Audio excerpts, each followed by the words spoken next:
What is up, everybody? This is Seeker of the Gay coming at you with some Abhorrent Oculus action. Now, Abhorrent Oculus is a deck I have been playing for quite a while, and it is the deck that I took to the Spotlight series at Atlanta this January. January 2025, if you're watching this in the future. I did not do the best there. I went 4-5 in the main event and was eliminated from day 2 contention pretty early. But despite all that, I still believe Oculus has quite the legs to it, especially in a new format where Esper Bounce and Dimir Bounce are decks to watch out for. This deck has a fantastic matchup into those. Recently, Graveyard Hate has been on the downturn, which has made Oculus better, being a graveyard deck, quite obviously. And I've also made some changes to the deck compared to what I was playing in Atlanta. Because in Atlanta, I was not running 2 main deck split ups. And I don't think it's a coincidence that I did so poorly against aggro the entire weekend. In Atlanta, I was instead running a 3rd Kiora the Rising Tide and a 4th Charter-Course. I think that was a mistake, just because Kiora, very strong card. I absolutely think it belongs in Oculus, but it's not good as 3. It's just a little awkward when you get multiple of them in your opening hand, and it's legendary, so the second one is a lot worse than the first one. But Kiora is still great. At its most basic level, Kiora is just another threat for you to play, so it reduces the games where you go 3, 4, 5 turns without putting anything into play. It's also, unlike Oculus or Haughty Djinn, it feels totally fine to just hard cast because of the ETB. And also later in games where you don't necessarily need as many reanimation spells, you can cash them in if you have a Kiora in the graveyard. You can turn those reanimation spells into draw spells by reanimating the Kiora. So I think Kiora absolutely belongs in this deck, even if it's not a stock choice. Now, some of the other things I have in this deck that are different from stock, I'm not running any cantrips, no sleight of hands, no ops. Sure, they add consistency to the deck. They mean you don't have to mulligan 1 landers so often, but I also believe that they are just really low impact for the most part. I feel like if you're running 22 lands, you're ending up with 2 lands in your opening hand very often.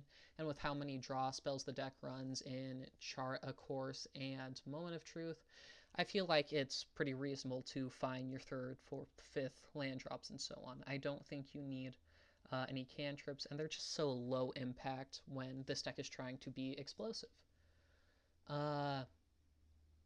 As for the mana base, this is actually not correct. I need to remove a Float Farm Verge and add an island.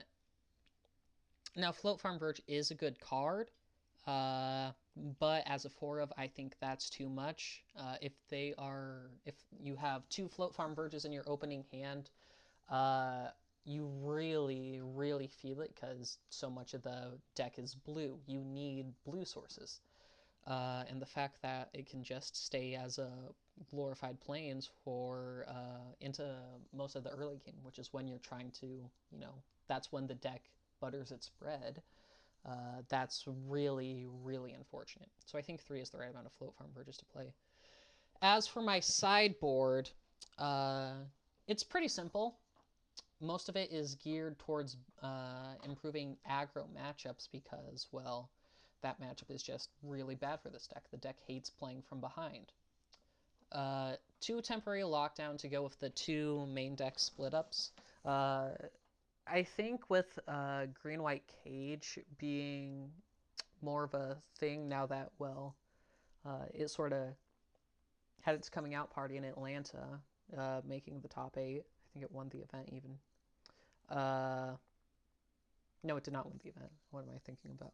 But with Green-White Cage being a presence in the metagame now, in addition to all the traditional aggro decks like Gruul and Mono Red and Azorious Breakfast or Azorious Brunch and Convoke, obviously, Lockdown is really, really powerful. I have two, not Destroy Evils, I have two Elspeth Smites sideboard. A lot of people tend to run 3. I'm running 2 because I just don't think it's that good into the aggro decks for the most part. What I actually tend to bring in what I tend to think Elspeth Smite is actually best in is the Dimir mid-range matchup. It helps you kill, a Spyglass Siren or a Fairy Mastermind before they can become a Kaido. It cleanly gets rid of Enduring Curiosity. So that's where I think the card is at its best. Against aggro, a lot of the aggro decks are built in such a way where it's easy to get their creatures out of range. The Gruul decks that run Innkeeper's Talent, the card is really, really not great against because Innkeeper's Talent takes so much stuff out of Elspeth's Smite range, and it's rather unfortunate. It doesn't deal with Screaming Nemesis, which is their best aggro card. Against the mono red decks, usually they can buff their prowess creatures out of range of Elspeth's Smite, and it feels tough to use outside of turn 1 or 2. So I actually don't use it that much in the aggro matchup. Instead, I am bringing in Sheltered by Ghosts, because putting a Sheltered by Ghost on an Oculus is fantastic, and it can win you games. Even just a single swing to gain 6, maybe even 7 life if you have recommissioned your Oculus is just so solid. I also bring in Kutzul's Flanker for the aggro matchup. Kutzul's Flanker is my preferred sideboard creature and not Monastery Mentor.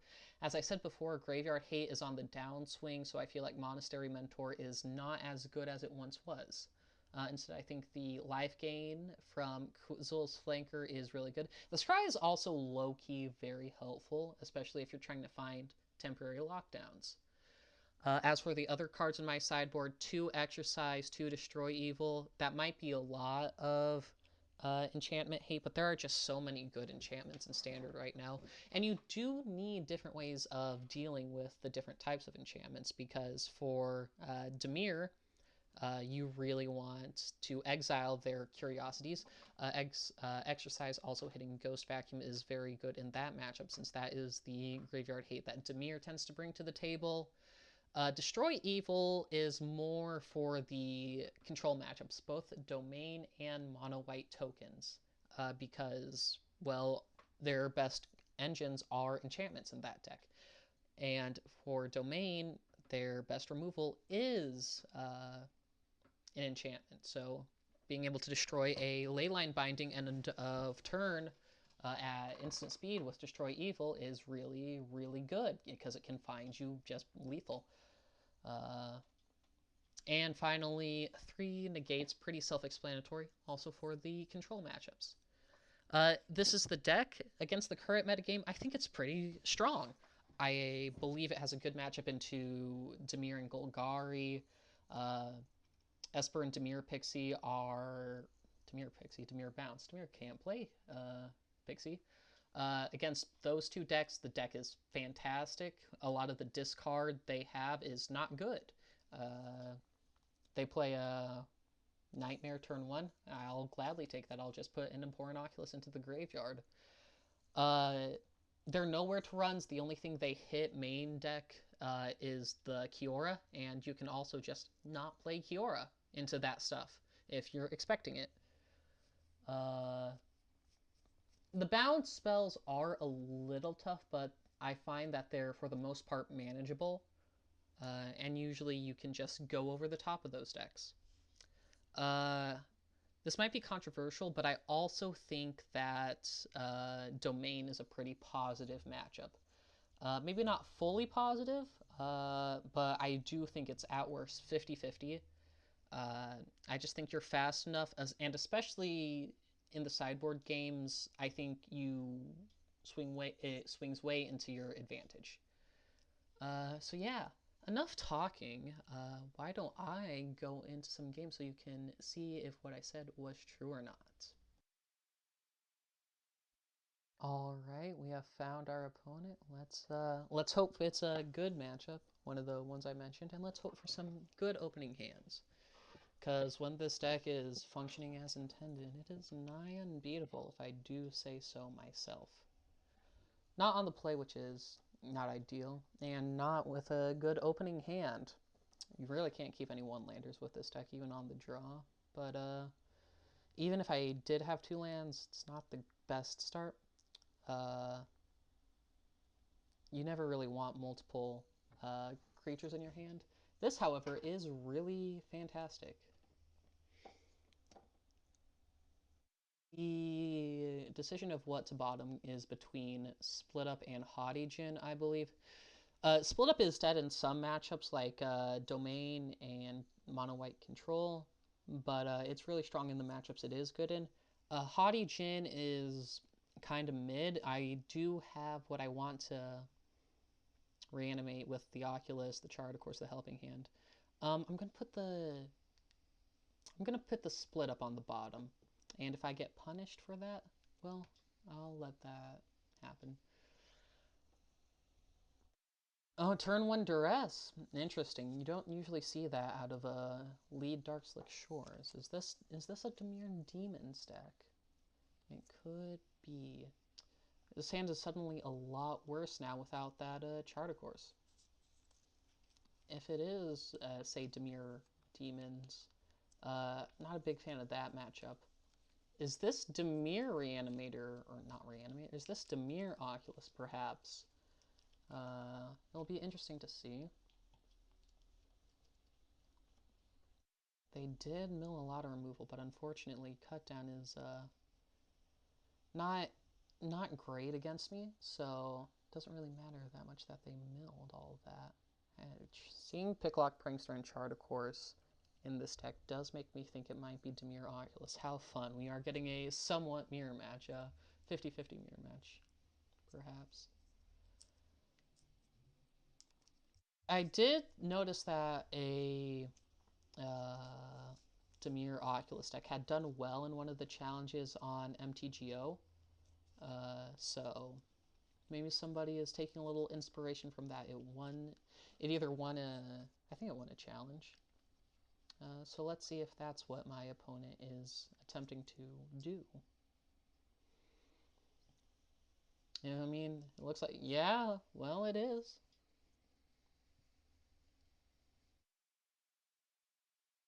It makes my start suddenly a lot worse. That really will not help me. Okay, I can reanimate a Haughty Djinn this turn. I think that is my best bet. I put the planes into my hand, I put the Haughty Djinn in my graveyard, and the Meticulous Archive on the bottom of my library.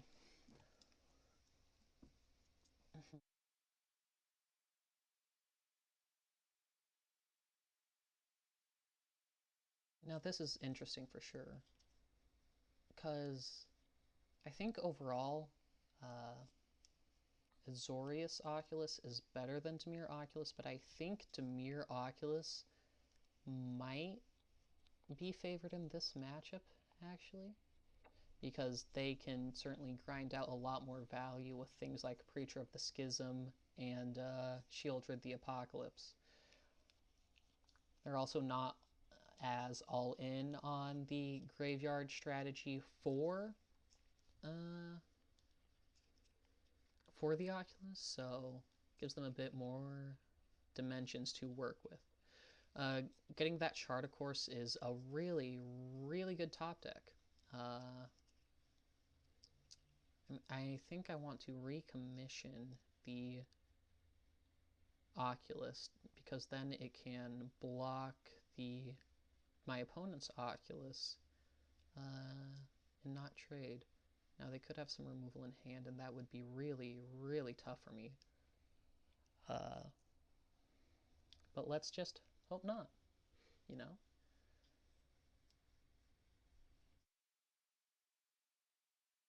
Because if I helping hand... I'm a fool, actually. I could have helping handed a... I could have helping handed the Haughty Djinn, then I could have recommissioned the Abhorrent Oculus on the same turn. That was a bit of a misplay that I see now. What is my opponent doing? I find attacking into my Oculus. They're very interesting. Do they just have another reanimation spell? Probably. That would explain a lot. They do. And it returns like a bad habit, if you will. Oh, and then it looks like it's coming in pairs. Well, that's not ideal. Can my Haughty Djinn can eat an Oculus, but I'm worried about the manifests I am now facing down. Okay, that makes this a lot more interesting. What else am I giving? 2, 3, 4. 4 things that aren't instants or sorceries for the purpose of Haughty Djinn, and also aren't creatures.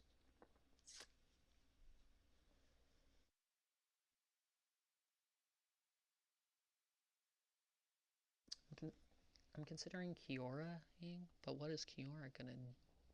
Kiora's gonna need to block. Alright, I think I need to play the Oculus.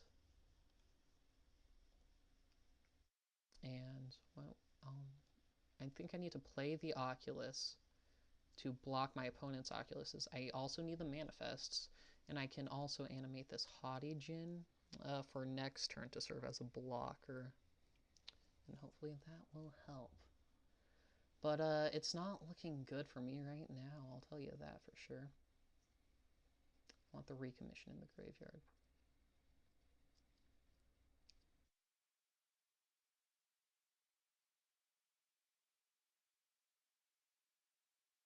If they have removal, that'll be tough. Well, there's a Preacher of the Schism. I can double block that with my manifests. Which is what I think I have to do. Because I can't let them continue to draw cards and outvalue me, because I'm already behind. So I'm taking 5 right here. That's a little tough, for sure. Not gonna deny that.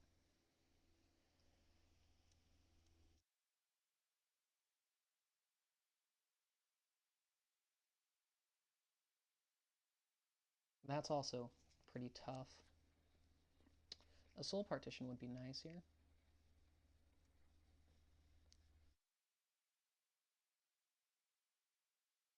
So I can play a second Haughty Djinn and a Picklock Prankster to serve as a blocker to, well, the other Picklock Prankster, I guess. Actually, can I do that without going to... So let's do the math to see if I am dead if I go to 4. I have 3 blockers right now. I'm going to get a 4th from the Manifest, and I'm going to get a 5th from the Picklock Prankster. That does block everything they have, although if they have a removal spell... If they have a removal spell, I'm still not dead. And I think I do want to play the Prankster just to block as much as possible. And no attacks, please. Let's hope for something good off this Manifest. Hey, a Kiora's not bad, because I can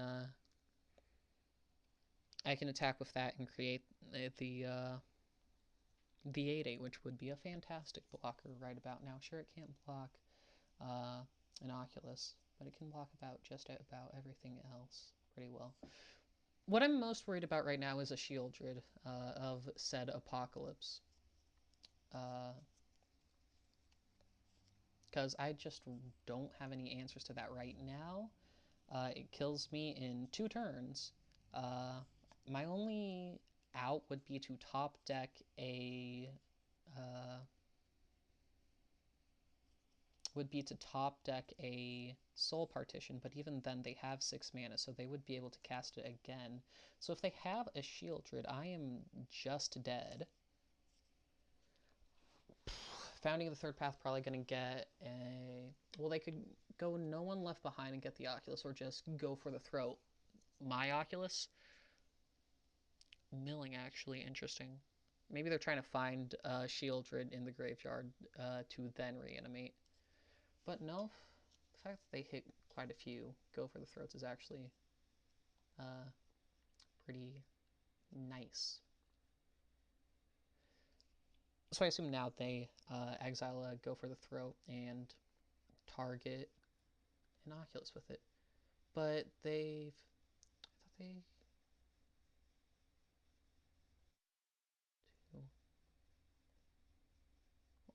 Only two. Two in exile, one in the graveyard. I do think that means all of their all of their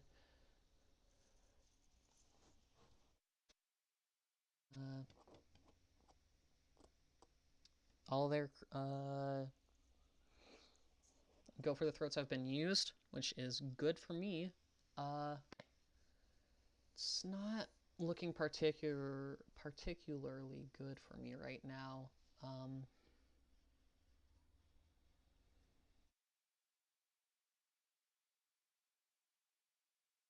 Only having 5 mana means I need to choose between flipping the Kiora and getting the 8/8, or casting another Haughty Djinn.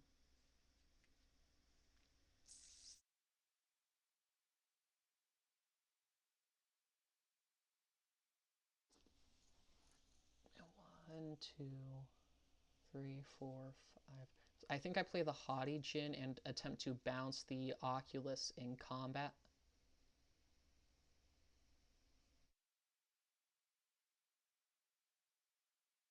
They get to go for the throat. Another creature, which is not good. And how many cards in their graveyard? So there's no one left behind. Maybe I should have tried to... No, if I bounce the Founding the Third Path, they just get to cast it again. So that's rather tough. Because there's not too much I can do about that.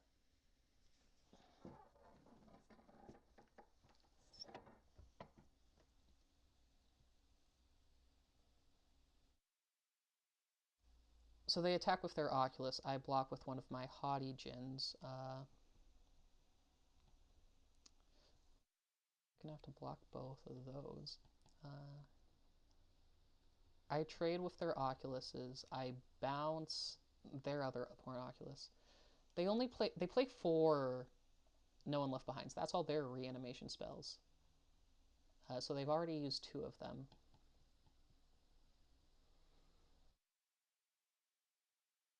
No way, I don't want to go down to 3 life. I'm gonna have to let them manifest all that dread.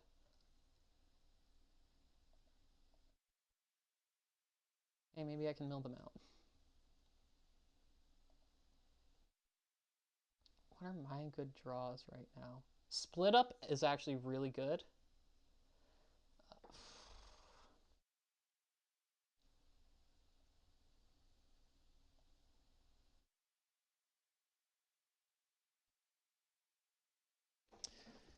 I think I want to try and find a Split Up right about now.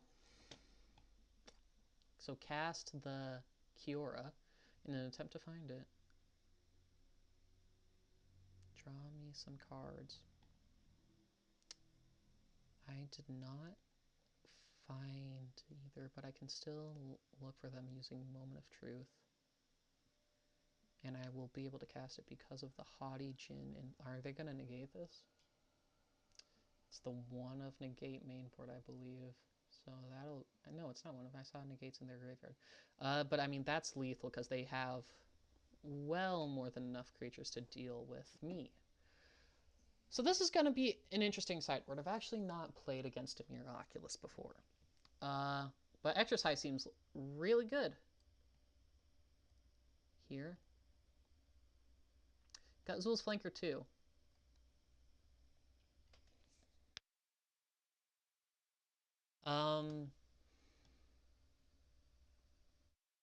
Into the Floodmot is not bad, for sure.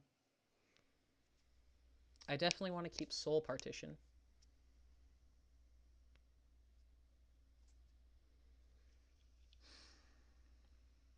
I think I'm the beatdown because my starts are far more explosive.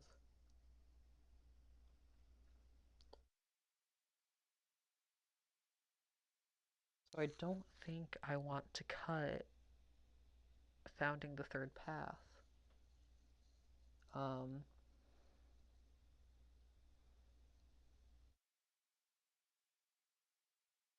I know in that game I needed Split Up as an out, but I think I cut it because I'm the one who's trying to get ahead first. I don't think I'm playing the control deck. They play the control deck much better because they have more removal.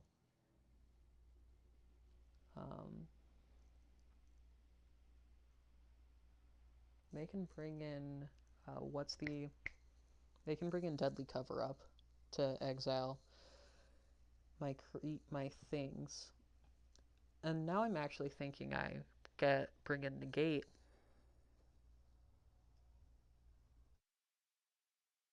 And I think I will. I will bring in 2 Negates. Go. Do I cut the Kioras? I think I cut the Kioras because I'm replacing them with the flanker. And I will go down a Moment of Truth for the 3rd negate. I don't want to cut any Shard of Courses because without Kiora, I need something to get my creatures from my hand to the graveyard. Typically, I would cut Shard of Course as a if I'm trying to find just another cut, because I do think it is worse on the whole. I think it's worse than Moment of Truth on the whole because it just sees less cards.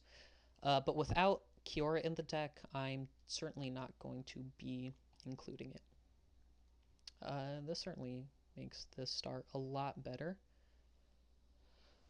Let's hope. Well, no, Spell Pierce isn't in the format. I keep having to remind myself because it just seems so perfect to be in Foundations, although it would be rather strong right now, especially with Dimir being a top deck. Wow, that's not good.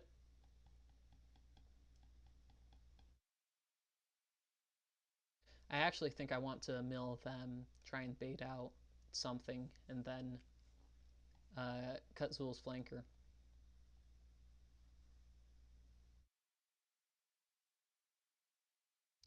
It's a good thing I brought in those exercises.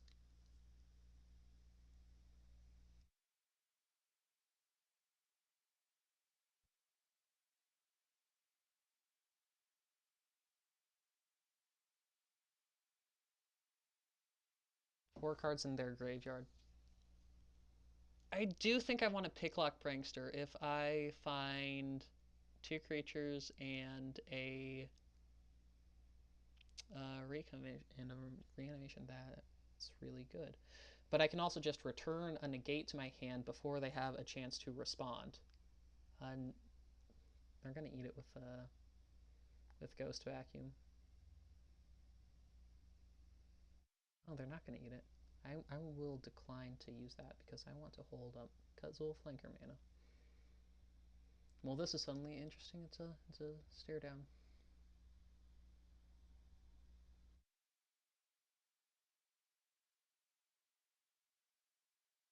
So I can't Soul Partition Ghost Vacuum in response to what they, in response to them activating it.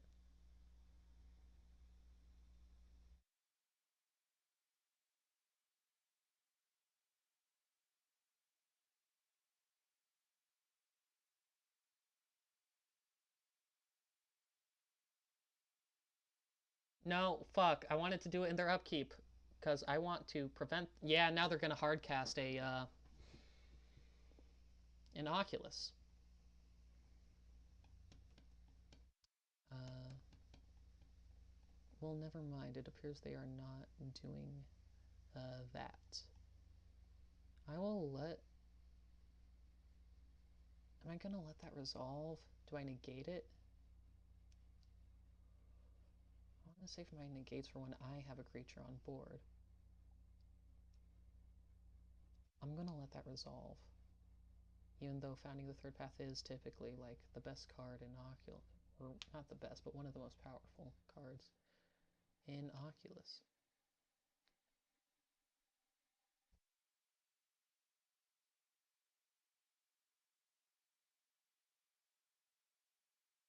Well, let's see if I can bait them into no one lefting behind.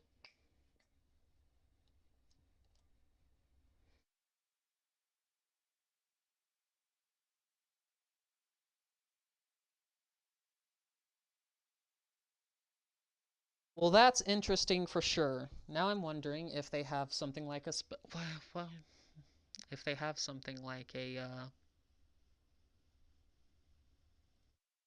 quench, not a, but it wouldn't be quench. It would be phantom interference.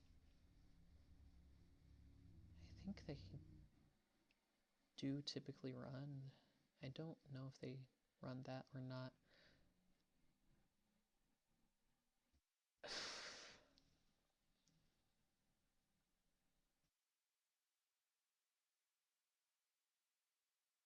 I think I let it go. I really need to draw an exercise as an answer to the ghost vacuum because that is tough for me to deal with.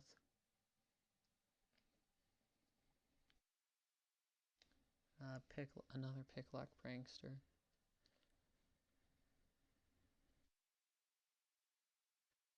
Okay, 2 Anoint with Afflictions in the graveyard, and they return an Anoint to Affliction to their hand. Not a No One Left Behind. That's very, very interesting. Well, if I do get to Guzzle's Flanker here, that would be very good.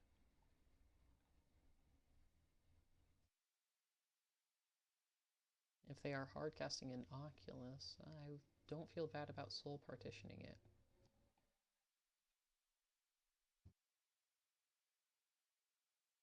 They are hardcasting in Oculus.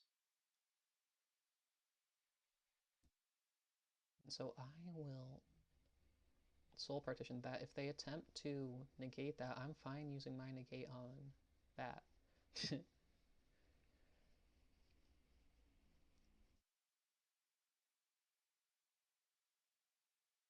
Now that is 5 mana, so they can cast it next turn, but I plan on casting my Kuzzle's Flanker with the third chapter of Founding the Third Path on the stack. And I think I want to cast the Picklock Prankster right now, just to get some sort of a threat on board, even if it is a bad one. Because I do need something. And hey, if they use an Anoint with Affliction on it, I will consider that a win.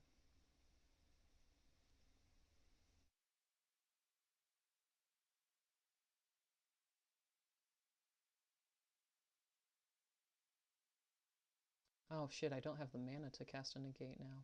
So if they do have a counterspell, that's really bad for me. I miscounted my mana. Oops. Well, learning moment. Hey, it resolves. That's really good to see. Oh no, they could have a Tenacious Tidebinder. I don't think this deck runs Tidebinder. They're getting close to having the mana to exile a, or to... Actually, that's smart. Exiling their own Shieldred so they can create a 1/1 top copy.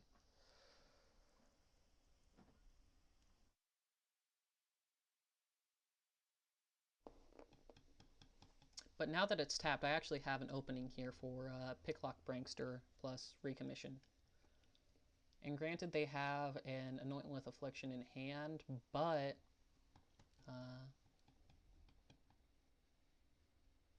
I still have a Kutzul's Flanker on board, which is a decent clock, actually. It's a pretty decent attacker. Soul's Flanker just... Oh, shit, that's not good. Let's Picklock Prankster to see if I can find an answer. Well, I found a Picklock Prankster, which is, you know, not bad. I also hit an Oculus. And another recommission. Okay, pretty good overall. I think I want to recommission, get the Oculus. I'm not going to...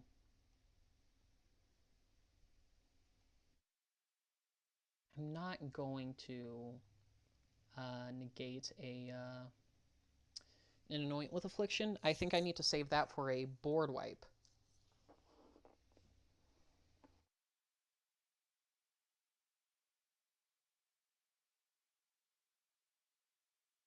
And they can also just negate my negate. So I will let that resolve. Unfortunately.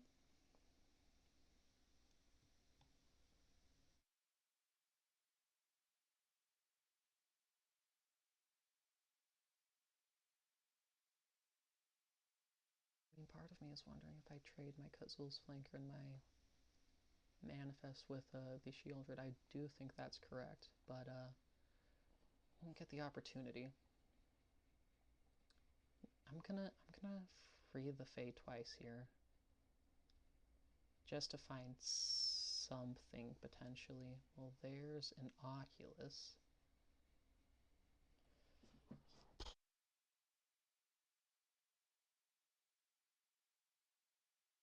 But no instant or sorcery, which is what I really wanted. So that stinks.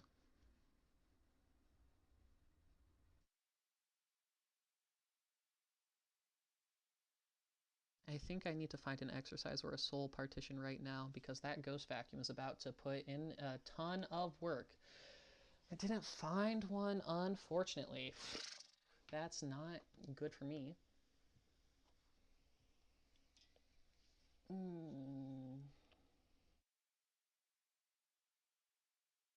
think I just attack with the Picklock Prankster and nothing else, unfortunately.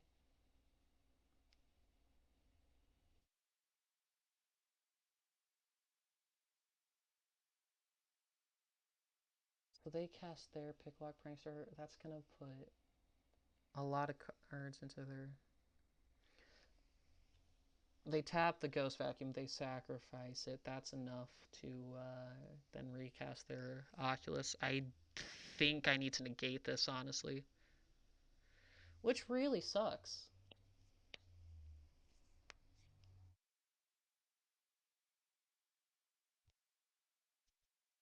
Oh my god, are we going to get into a counterspell war with their negate? I actually think that's good for me.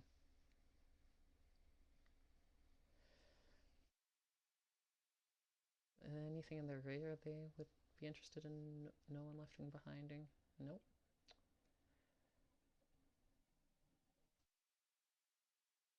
So the creature that's gonna be most unfortunate to face as a ghost is gonna be the other Shieldred. Because that's just gonna drain my life so quickly.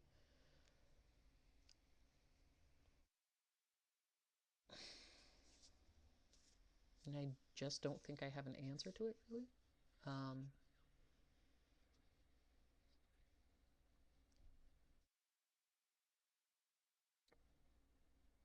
Yeah.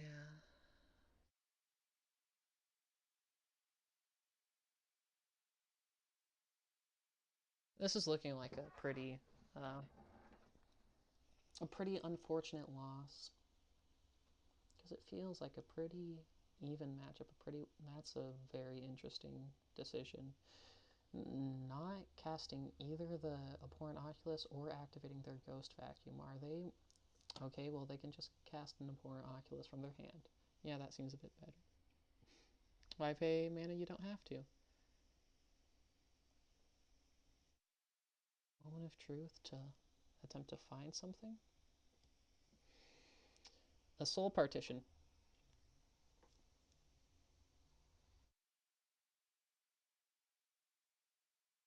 I mean, that will deal with, I can deal with the Ghost Vacuum.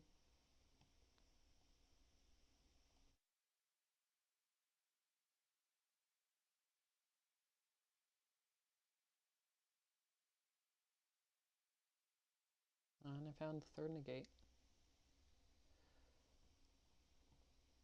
I think I gotta cast this right now on the Ghost Vacuum, because even though it doesn't necessarily give me an opening for to reanimate a creature, I can't let them activate it.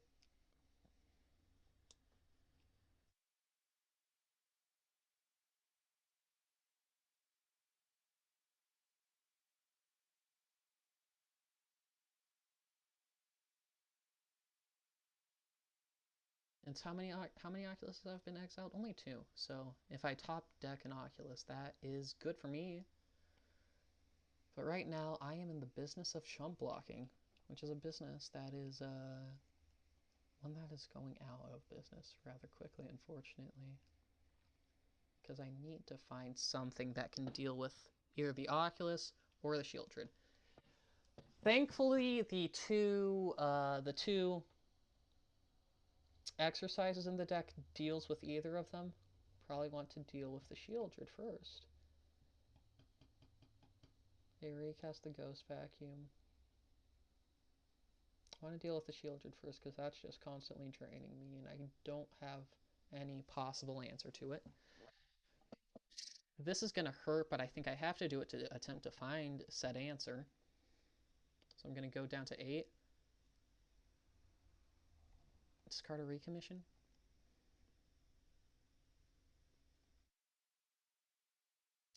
Then Oculus. I mean, it doesn't matter that much. But I do have a lot of lands in the graveyard, so might as well get rid of them because they provide no value.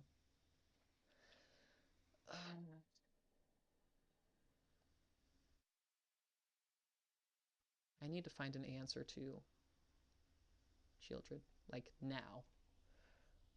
Watch the manifest be two exercises. Yeah, well, it's not two exercises. It's not the worst thing ever. Getting a flanker. It is a 3/1. I think I got a trade. They probably have a reanimation. They do have a reanimation spell in hand.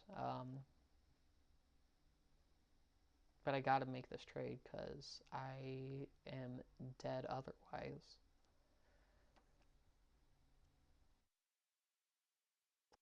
That's also really bad.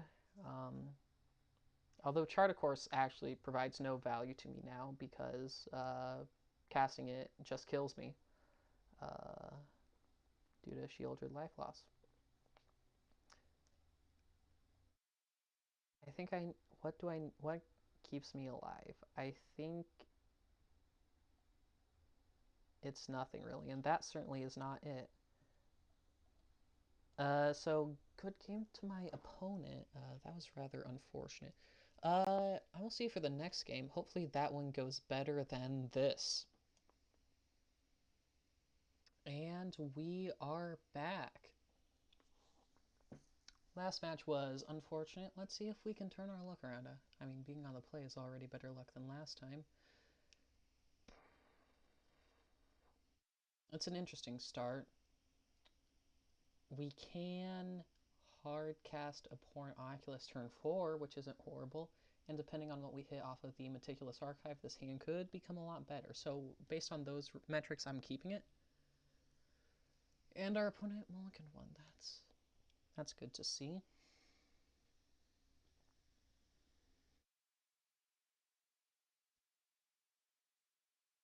I mean, well, this hand is suddenly really bananas. Having a turn two Oculus will be like that. Lush Portico. I mean, this is either like Cage or Domain. And I don't know the Cage mana base that well. I don't think they play Portico. It seems rather bad in a deck that's running Llanowar Elves, especially when you want to cast those T1. If it is Domain, I think Shadowy Backstreet confirms its Domain. I think I have a pretty strong start. Because now I can now play another Oculus.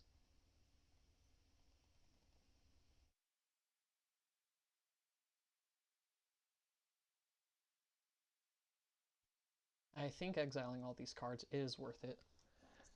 The thing with Domain is that they don't run much removal that just destroys your creatures. So your reanimation spells become less valuable over time. So I think getting them out of my graveyard, even if I could use Founding the Third Path on them, I don't think it's human, huh? Okay, Zur.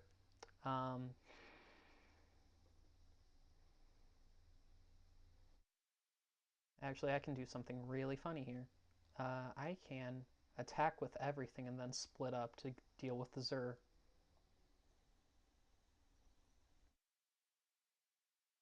I won't need to, because my opponent goes 2-1. I'm not gonna... I should do this, because it is just the smart and right thing to do.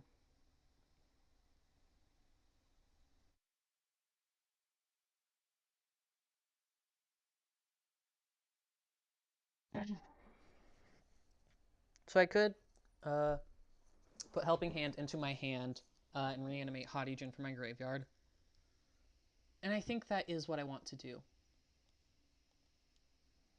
Not this turn, obviously, next turn. I don't have no reason to do it this turn. But, I mean, if they Day of Judgment, it would be good. I don't know if Domain even runs Day of Judgment. I think it's just split up in Sunfall. Well, what did I say? How many cards are in my graveyard? I'm getting kind of low, I'll be honest. But I think I still will mill me. Yeah. Well, now I'm thinking I get back Cure for the card draw. But if they have, say, a Leyline Binding, it would be better to play the Oculus because, well, the Manifest is another creature that can get me lethal.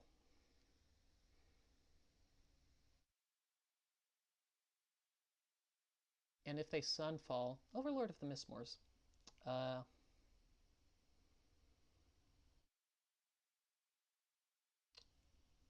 I don't quite have something in my graveyard that could deal with it. I could try to, I could try to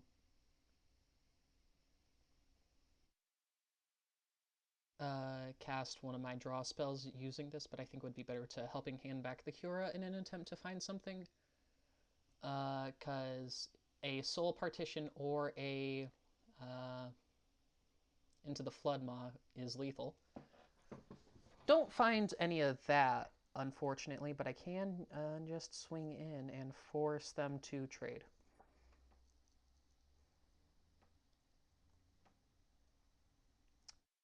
A Sunfall's pretty tough for me here. I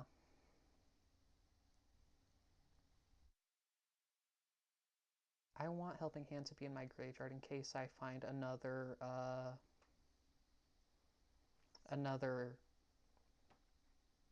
thing, Founding the Third Path, because then I can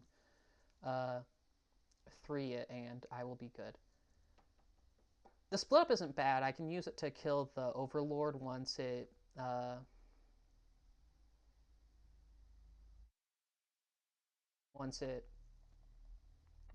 finally finishes impending. Also helps if they play Azure and give it indestructibility. Wait, no, not indestructibility, hexproof. That's the keyword I'm thinking of. That is the keyword that makes things hard to kill. Okay, they're also playing Atraxa. I did not know that. Um, well, now the split's gonna go great. They're gonna fill up though, which is not ideal. Not ideal for sure.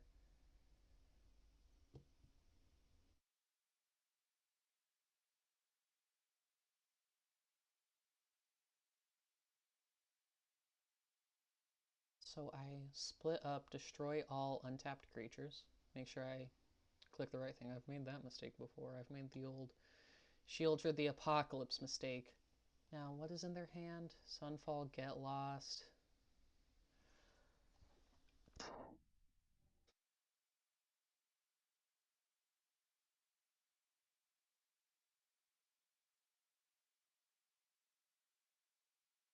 I think I want the Kiora, because I'm stupid actually. This isn't drawing me any cards. Well, I'm fine that it just milled me those cards.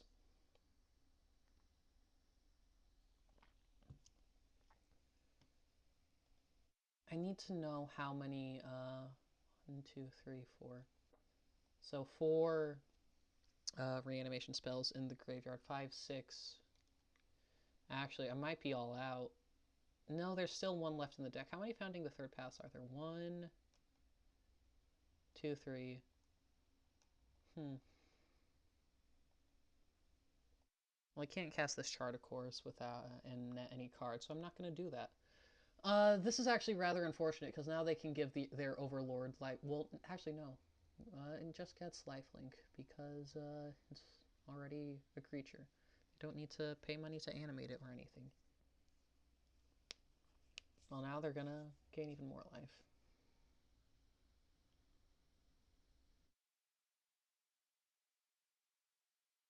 I'm not out of it yet.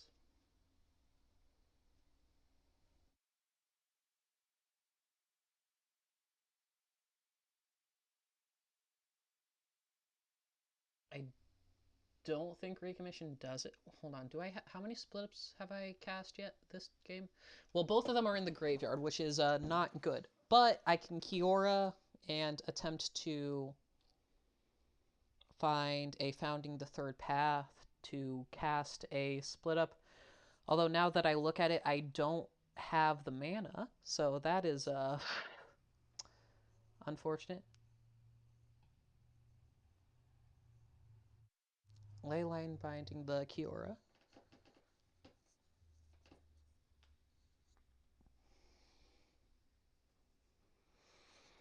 I mean, that's not going to do it, so that will be game, unfortunately.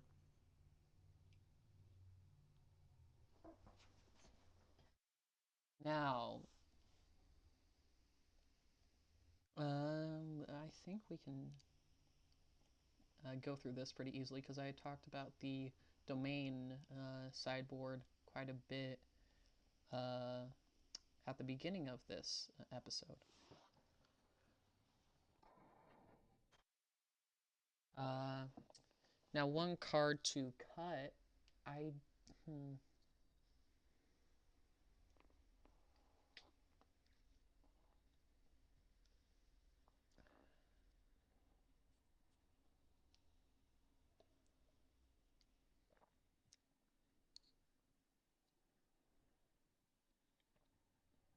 I think it's I think I cut Helping Hand because the thing is, your consecutive reanimation spells get worse the less spot removal your opponent has because, well, the removal they're going to have is going to be largely leyline binding.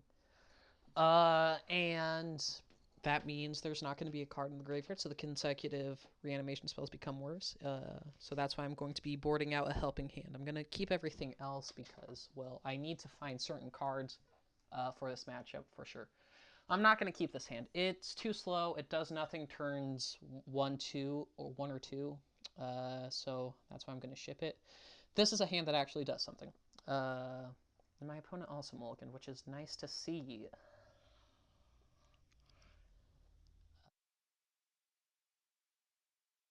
I can go Founding the Third Path into Free of the Fae. That's a little rough if they have, say, Rest in Peace turn 2. But I'm gonna do it anyways because I need to be explosive, and this is the most explosive possible start for me. Okay, tough decision time.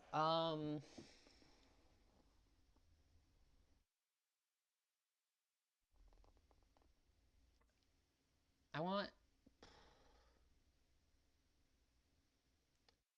I want exercise in my hands because if they go turn to Leyline Binding, I can deal with that. Or not Leyline Binding, of Rest in Peace. I can deal with that with the exercise. And I can cast the Helping Hand with the third part of founding the third path. But I guess I can't really do that now with that happening. I think I go down Chart a Course and Destroy Evil. I can get myself a...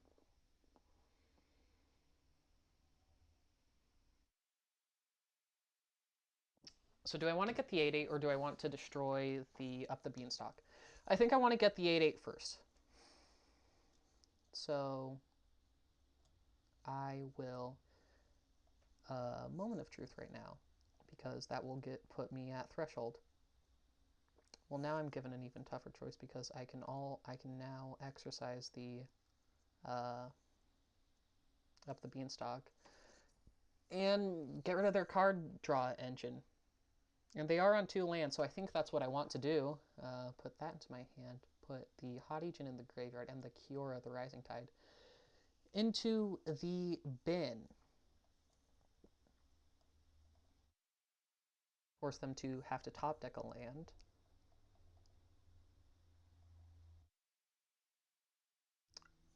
Although I don't know if they had any 5-mana spells they could have casted.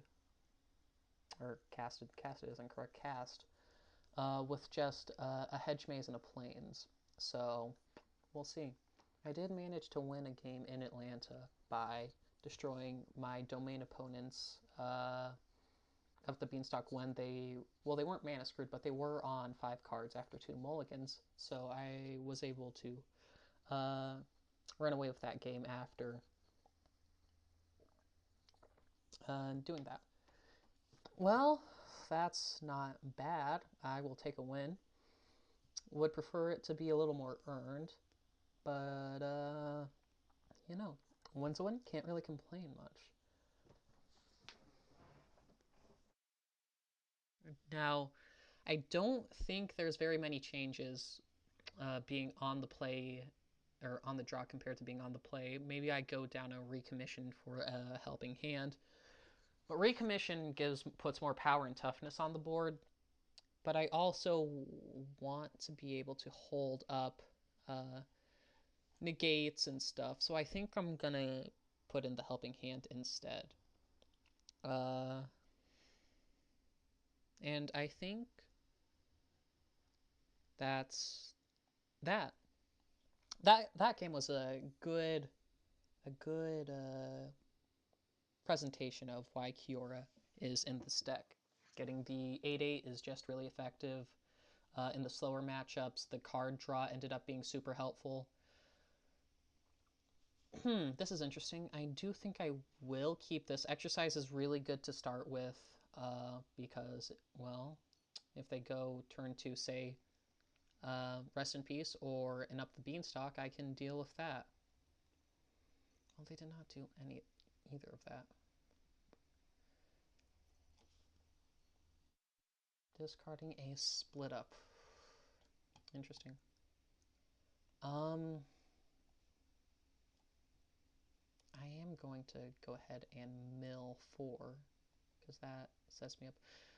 Maybe I should have waited for next turn because now they can go Rest in Peace and exile everything, whereas previously I could have held up I could have reanimated something as soon as they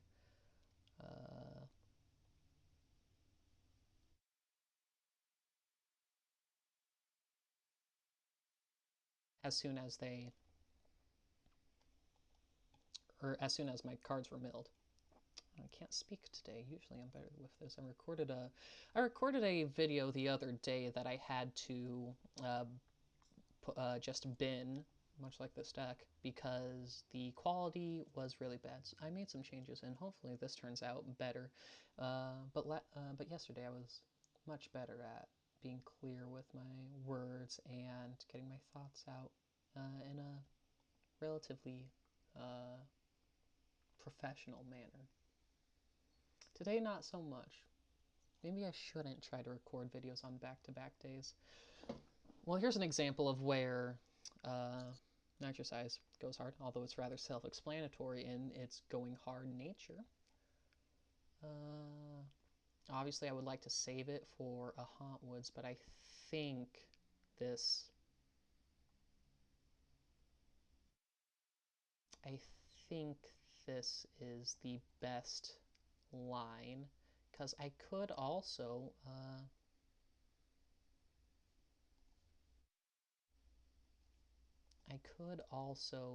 get back the exercise using the Founding the Third Path. Now I'm just wondering if I want to mill in an attempt to find something, and then exercise the Leyline Binding. No, I think I want to do this.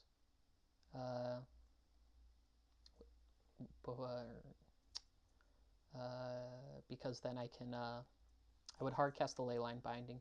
Then I can use it on the Overlord of the Haunt Woods the turn it becomes a creature.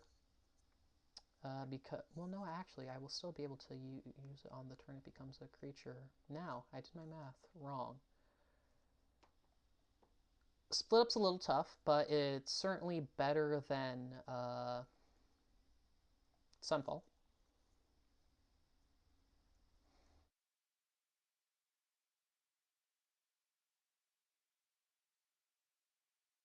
Now, I don't think they have another split up. I think their board wipe suite is going to be different, so I feel safe.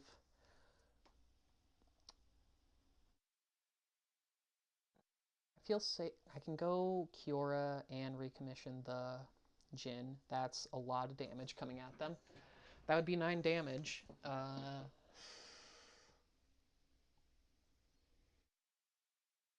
I'm gonna Kiora first, because I am a little worried about... This actually helps a lot. If they do Sunfall, I still have another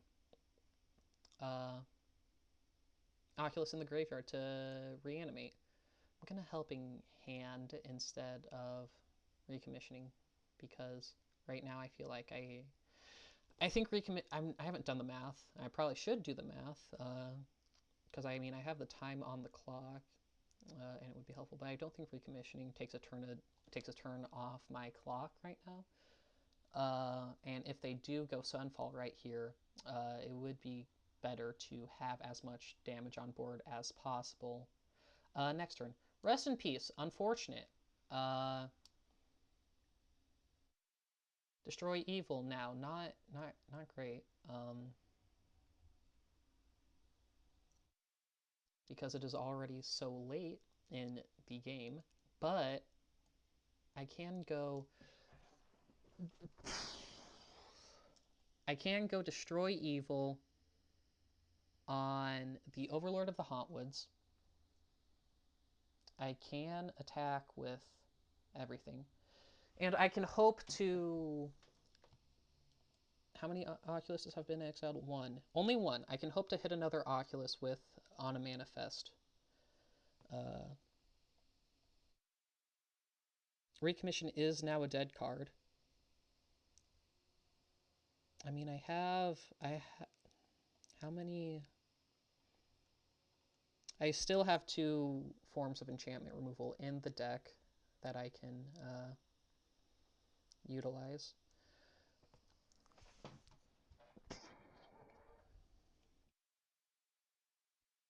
That's fucking horrible for me. If you will pardon my vulgarity.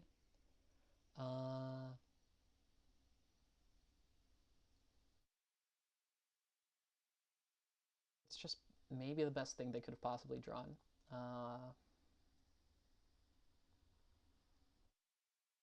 Let's see what they refill on. Hopefully it's nothing too good. Hopefully I top deck a removal spell, either a destroyal or an exercise. Fingers crossed. How many cards in my graveyard? 27. It's a 2 in 27 chance. Not particularly great. The fact they also have a split up is concerning.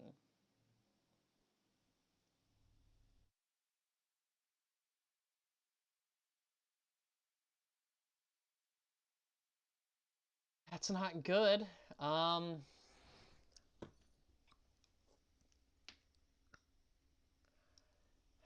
unfortunate. I don't attack because then they just eat my Oculus and gain a bunch of life. I think my hope is to hit an Oculus that can... Well, now they're just going to go... They're going to attack with Atraxa and split up, most likely. Well, no, because of Vigilance, Atraxa's not tapped, so they can't split up without also destroying their Atraxa. But I mean, they can hard cast all their overlords. They can draw cards with Up the Beanstalk. And that will be game, probably. Because I don't have... I don't have the stuff to deal with that. Overlord of the Mistmoors is also pretty rough. Certainly makes it much harder to attack. I mean, I can use Picklock Prankster to try and find something. Trying to find any action. It's not really good, but it's what I got. And I didn't even find anything. How fun.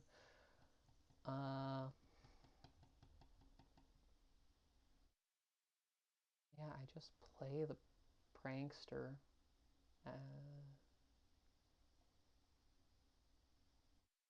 mean, I'm actually going to flip this Prankster to keep them from attacking with their Moth tokens. Okay, yeah, I think that's game.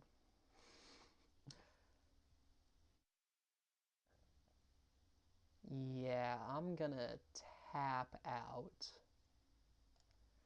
Well, that was tough. I mean, I just think that matchup is still pretty 50-50.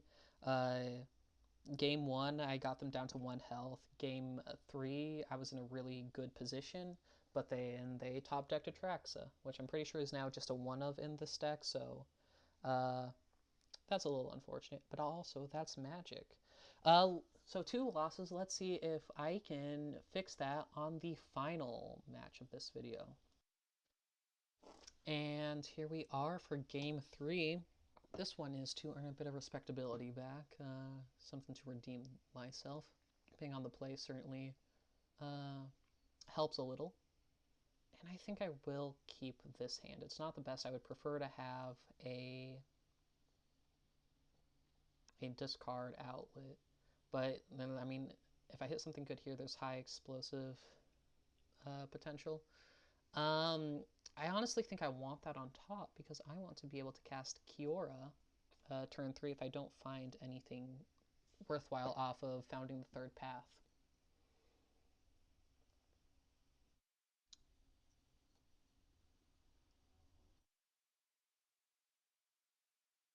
No. Oh, looks like it is... I don't think... No, Convoke doesn't run black mana. Is this like a very... Is this a different sort of build of Esper Pixie? I don't think Esper Pixie runs Novice Inspector. I'm pretty sure it doesn't actually.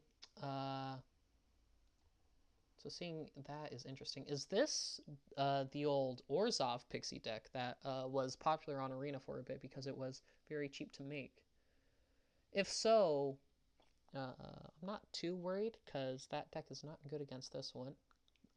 Similarly, Hopeless Nightmare is not a good card against me. If they are running Nowhere to Run, that's okay. Overlord of the Baelmerk. That is, what is this? Something a little spicy for our final game today, it seems. Sanguine Evangelist is annoying because I don't like to deal with the bat tokens as blockers, and it can also add up a lot of damage real quickly.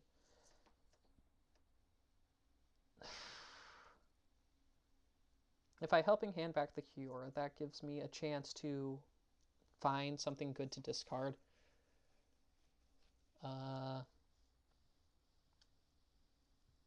And recommission it.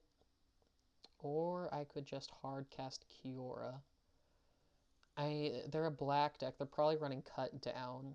And if they're running Nowhere to Run, I mean, I'm gonna hardcast the Kiora. This is an example of, why I like it. It's something that you can hardcast that is good. Even if they have a removal spell, I feel, pretty fine because the ETB is worthwhile. If they use, say, Go for the Throat on it, that's nice. If they are running Go for the Throat. Tithing Blade isn't too concerning.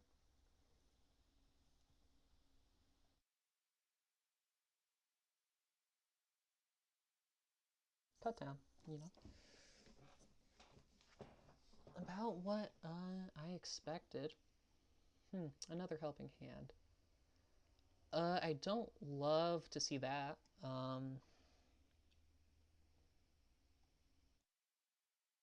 think I want to chart a course. Not chart a course, Moment of Truth. Then I recommission Kiora. I mean, Split Up's the most worthwhile card here because the other two are lands, and I'm about to be at 4 lands, which is a good amount for this deck. It's, you can be happy going an entire game on 4 lands. I do think I want to recommission and not Helping Hand because recommission takes it out of cut down range. Of course, there are 2 cut downs in the graveyard, but they're probably playing the full 4 of. I don't think I'll need Split Up.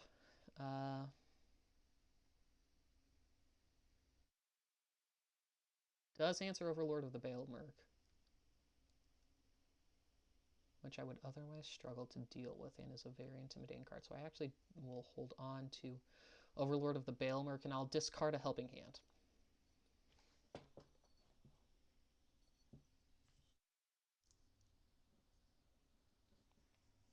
I'm really interested in what this deck is. Is this just a straight up Orzhov mid-range deck? Is Novice Inspector their Spyglass Siren? It could be. Could be running that 4-mana Alanda with Hexproof from Instance that was in Foundations. I believe it's the character's Alanda. Don't quote me on that. All I know is that it has a lifelink, Hexproof from Instance, and something regarding how much life you have that buffs it somehow that I'm not sure of.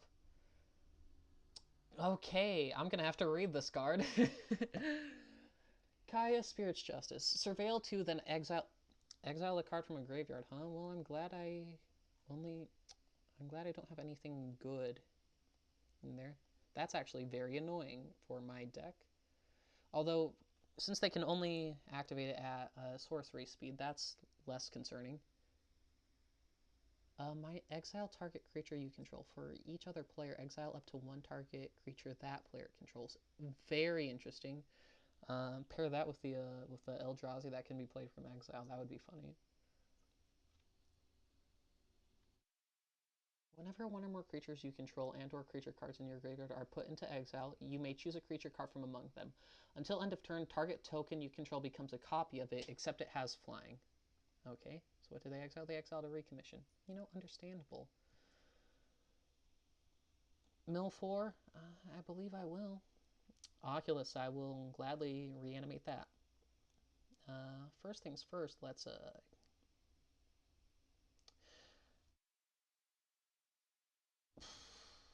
I do want to deal with the Kaya because exiling my creatures is rather annoying.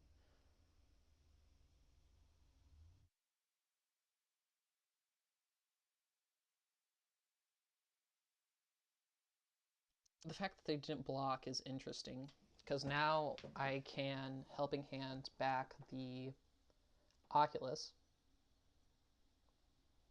Uh, they could have played Sanguine Evangelist, probably exiled the Bat token.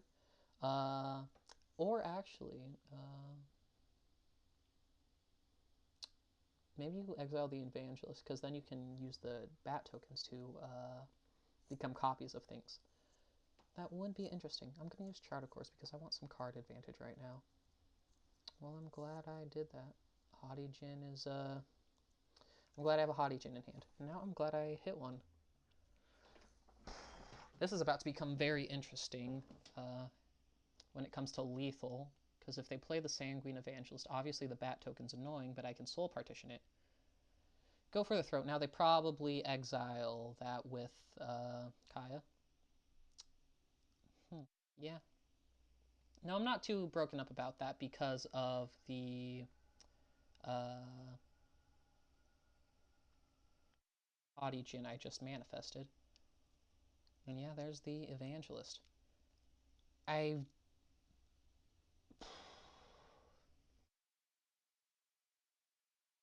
Actually, I can just into the Flood Maw that Bat token instead of wasting a Soul Partition on it. So I will do this.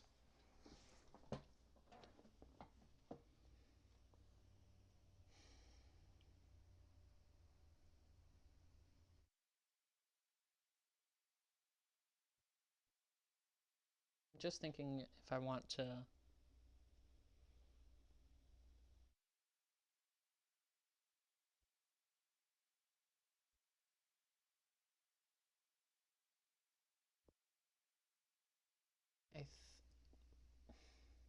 I do think I want to turn the Haughty Djinn face up. I want to attack the Kaya, then I will swing out like this.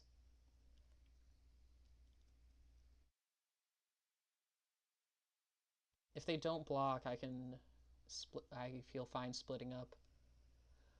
But they do block. Doesn't bother me.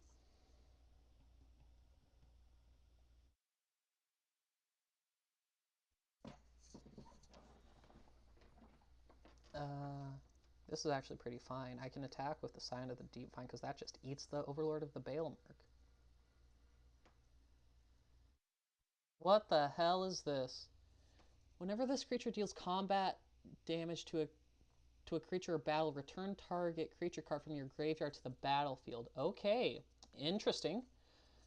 My opponent's cooking. They are cooking for sure. It has Death Touch. I think I just swing out. I doubt they block with it.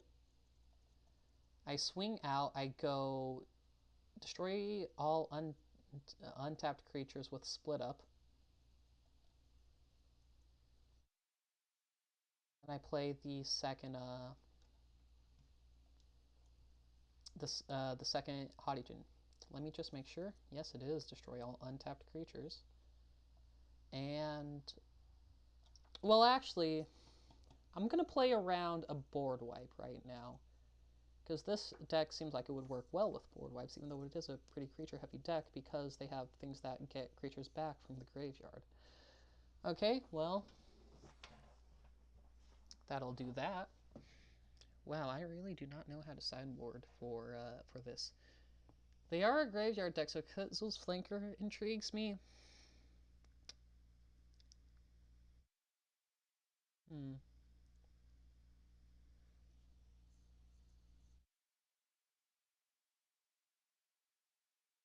Split up put in work. I like keeping in split up. They are a creature heavy deck.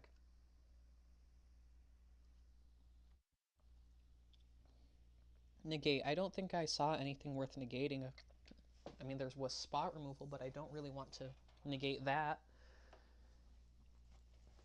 I mean, maybe they bring in board wipes. I don't know. Kind of want to leave in Soul Partition. It's an answer to Kaya. Uh, huh. Now, I don't think they'd be running much Graveyard Hate. If they are running Graveyard Hate, I think it would be Ghost Vacuum. So I'll put in Exercise to hit a Ghost Vacuum. Can also hit uh, hit that Overlord. Hmm. Hmm. I mean, maybe they're running.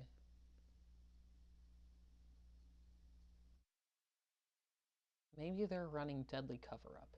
Deadly Cover Up is both Graveyard Hate and Board Wipe, so that's pretty worrying. Yeah, I'm worried about Deadly Cover Up now, so I'm gonna bring in negates. Go down a chart, of course, for another negate. 3 might be too much, but it was a creature heavy deck. Negate also hits Kaya. Let's try this. Yeah, let's try this.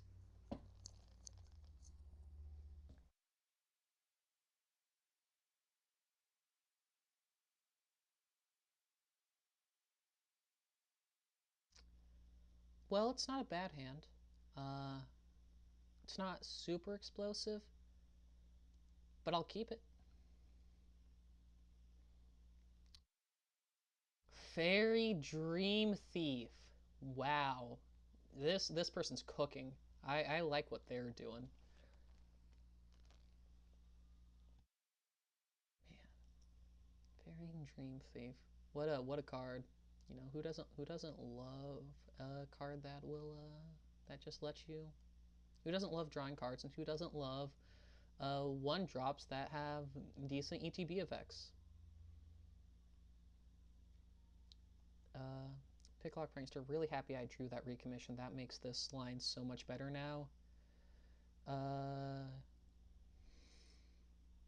I want another Picklock Prankster because that's just the best card out of what I milled. It's better than Moment of Truth. Devouring Sugar Ma. Oh my lord. Oh my lord. I am. Well, I'm glad I got this matchup on video so I could go back and look at this deck a bit more. Ghost Vacuum. All right, yeah. Makes sense.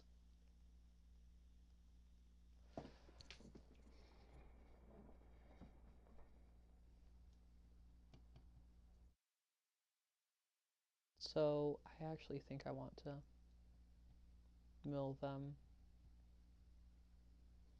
Well, I'm glad I did not getting that Kaya, because with the Ghost Vacuum in play, I really, really, really need to be careful about how I load my graveyard and stuff. And in fact, I think I just want to Picklock Prankster right here.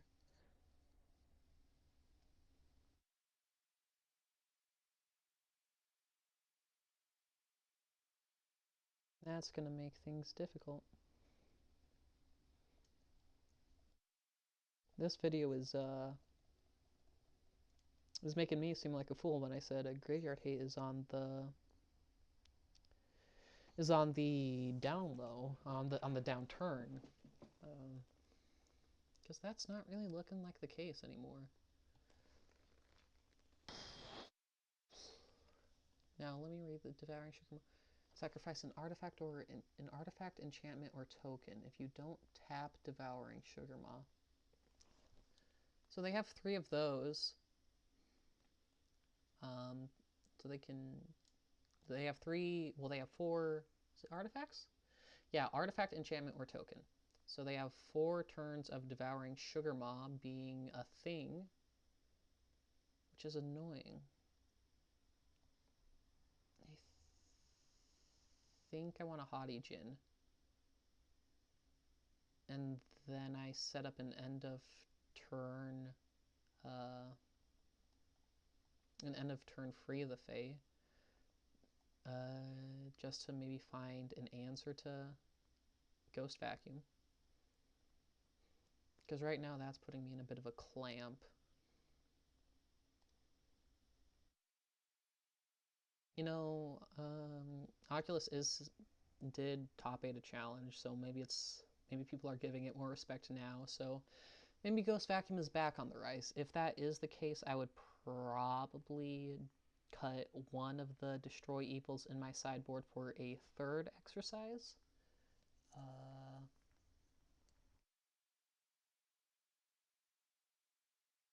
Which would give you a lot more play against that, because there are games where I was just hoping, waiting, praying to draw an exercise to deal with a Ghost Vacuum. Remember when White had March of Otherworldly Light in Standard? I missed that card a lot. That was great. I played that card in Azorious Control, and even though I was dog shit with the deck, it was fun. Yeah, they just swing with the Devouring Sugar Maw. I mean, I just take it. I am not sacrificing a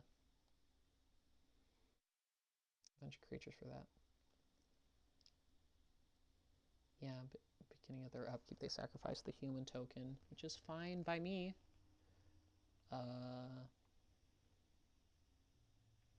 Sanguine Evangelist is annoying.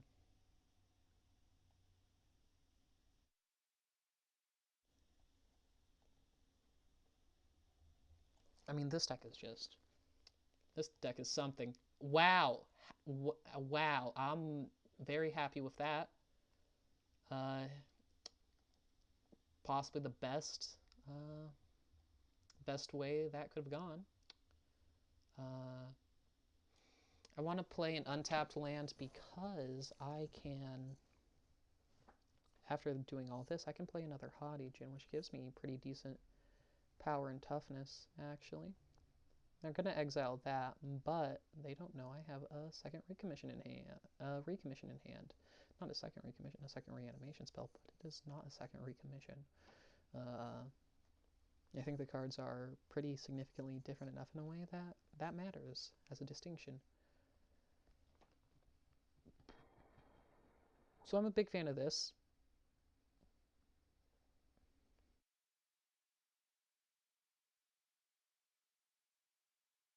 Really,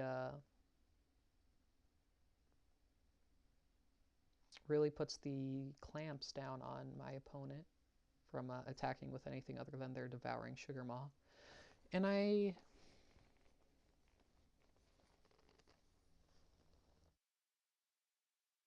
wonder if I start chumping the Devouring Sugar Maw with Manifests and Picklock Prankster. Because that does mean I only take 1 damage. Now they have 3 turns of Sugar Maw action currently. Although, if they do have to sacrifice their Ghost Vacuum, that is very good for me. If I were them, I would probably just leave the Sugar Maw tapped. Leave the Ghost Vacuum in play, because that's rather bad for me. This deck is really interesting. Azorious tokens. Fascinating. Haven't ever seen anything like this. I haven't seen Devouring Sugar Maw since like Wilds of Eldraine released. Don't think I saw Fairy Dream Thief since Wilds either. Crazy. I mean, the deck looks sweet. That Kaya sure is interesting. Probably a lot of interesting lines with exiling your own creatures and exiling your opponent's stuff with that.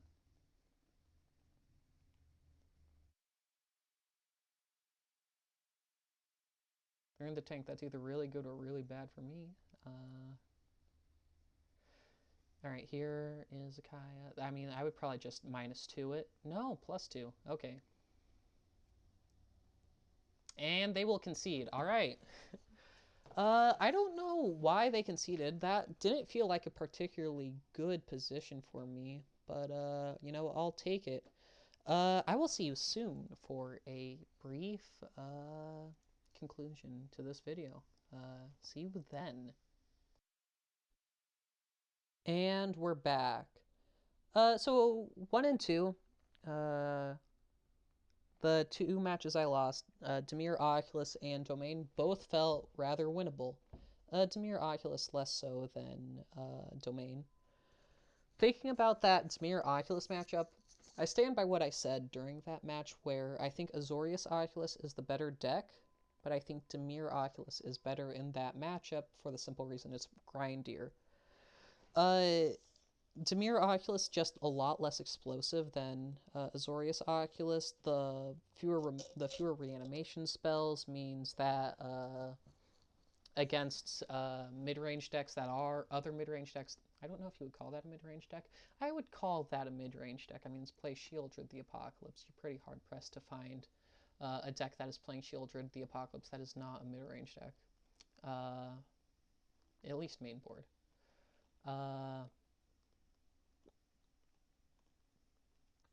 So I think, overall I think it's worse, but I do think in that matchup it is favored, which is interesting. Interesting to think about. Domain, that's just a little tough. So close to winning both games, but then they find, you know, pretty much just what they need to win. And well, I'm not gonna be too upset about that. And then finally, that sweet Azorius tokens brew. I don't have too much to say about that because I am just not familiar with that deck at all. All I know is that it looks sweet and that it did have me sweating quite a bit. I'm really surprised my opponent didn't just exile my Oculus with the Kaya -2 once it was in play. I guess maybe they were looking for a board wipe or something? I don't know. But yeah. Reflecting on this deck, I still stand by it. Although if I would make a change, I would probably, if I was forced to make a change, I would cut a Destroy Evil for another exercise because, well, in the Dimir game and in the Azorius game, not Azorius, in the Orzhov game, a lot of the matchup was resolving around a Ghost Vacuum, which, you know, exercise is the main answer to that in this deck. I'm really glad I put Split Up in the deck because it was putting in work today. That is for sure. I think that will do it all for today. Thank you for joining me on this little adventure. I am Seeker of the Gay, and until next time, have a good day.